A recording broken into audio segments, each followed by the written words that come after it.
Hello and welcome to your astrological vibrations for Monday, December 31st, 2018 by Gaia Blooming. I am Mimi, and our energy mantra for today is, I am worthy of my soul's grand adventure. And earlier this month, I was thinking about how appropriate it is that we end a year and begin a year with Capricorn as the sign. Just because I was imagining the end of the year, we reach the peak of the year and we go down the mountain. I was kind of imagining a little goat, which is one of the animals, the signs of the Capricorn, going down the mountain, and the beginning of the year. A goat staying sure-footed on the path, having its goal going up the mountain. So I was just thinking about that the other day and wanted to share it. And that's the thing, as we end this year, make it count, is realizing, wow, survived another year. Really, it was survival at some points. You survived this last year. Make this last day count, because I do think it's a really good indication of how we can begin the next year. And we do have very interesting stuff going on.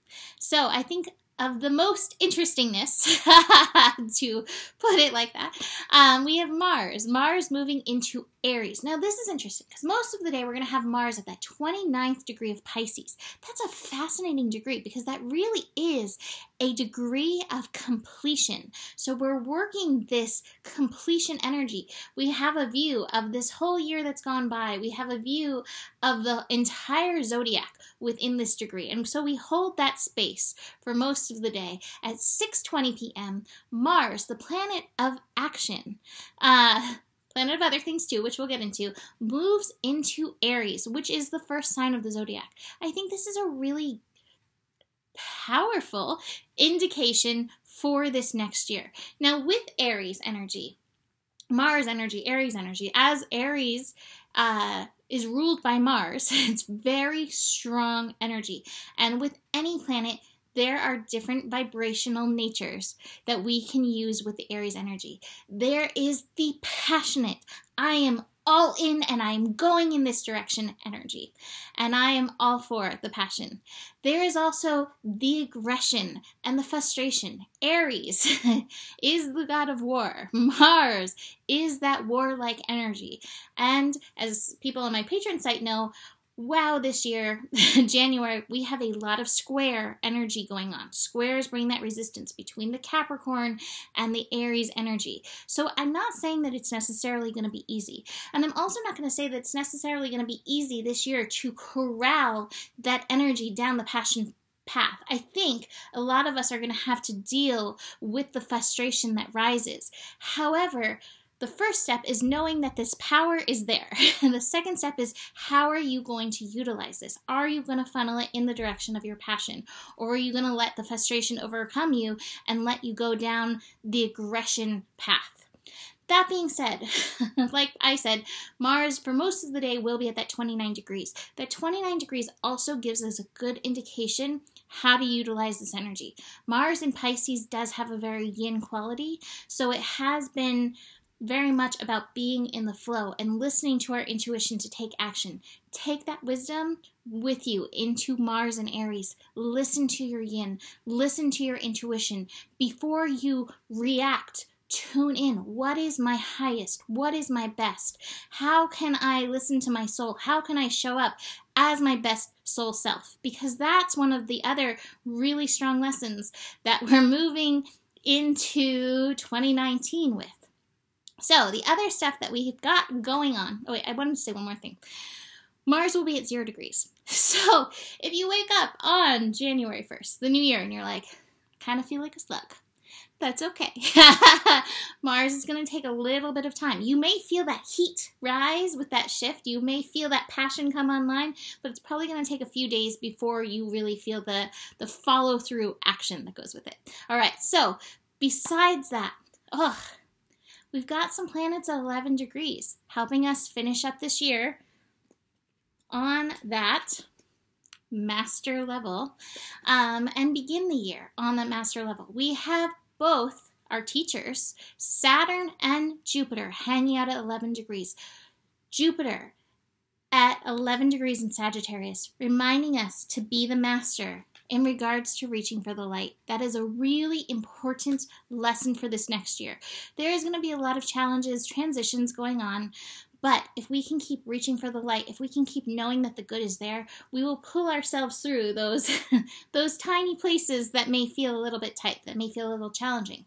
Saturn at 11 degrees is actually meeting up with the moon today, the moon in Scorpio, preparing us for this next year, finishing up this year strong, reminding us of one of the big lessons of this year, the big lesson of us being in integrity in regards to our power. It's really easy to go down the manipulation path, and sometimes we do it consciously and sometimes we do it unconsciously. This is a call to be mature, to be very conscious of your power. What are you feeding your energy into? This is maturity. Are you feeding it into something that agrees with your soul? Or are you feeding it into something that insults your soul, that ignores your soul? We have the choice in any given moment. The Scorpio in you knows. The Scorpio in you always knows. So tune into your Scorpio if you are not sure which side of that you are taking. The sun and the moon are also connecting today. They are connecting today at 10 degrees, that degree of knowing your worthiness. So move forward on this grand adventure, holding that worthy energy. The final connection before the new year, at least on this end of things, is a connection with the moon in Scorpio connecting to Neptune. Neptune in Pisces, which has moved to 14 degrees. That is 5 energy. So it's saying, hey, there's understanding. There's deep spiritual understanding. Tune in. If you can take a little bit of time in your New Year's Eve revelry to tune in and meditate, I feel like you will get a powerful message about this next year that we are stepping into. But even beyond that, just hold the knowledge that you are worthy of your soul's grand adventure, and your soul will be pursuing that in and through this next year. So that being said, let me show you the cards. These are beautiful cards. Maturity. Know thyself. Honor thyself. That's the truest maturity. Be grounded into yourself, into your soul's journey. Connect your mind. Connect your third eye. Connect your heart. Connect your feelings. And then connect the power of your womb or your hara energy into that. Harness that to move forward all together as one. That is the path of mastery. And like I said, 2018... oh my gosh, it was an 11 year. It was a master year. I got many, many lessons, as I'm sure most of you did as well. I've also got the breakthrough card. So no matter what happened, as you look back on this year, notice where you made breakthroughs, because I guarantee the hardships did not come without breakthroughs. Breakdown does not happen without breakthrough. We're on this constant state of evolution, whether you acknowledge it or not. So notice and pat yourself on the back for the good work you did, because it really was master level work. I've got the Lovers card. Now this could be your inside lover, or it could be your outside lover. Whatever the case, bring your self-love. Bring love with you. Our second eclipse, this eclipse season, is a final eclipse in the sign of Leo, but love was one of the big lessons of this year. So carry that with you now, and as you step through the doorway of the new year. One thing I want to say about that is January. I looked it up. I was like, January, why did they decide on January?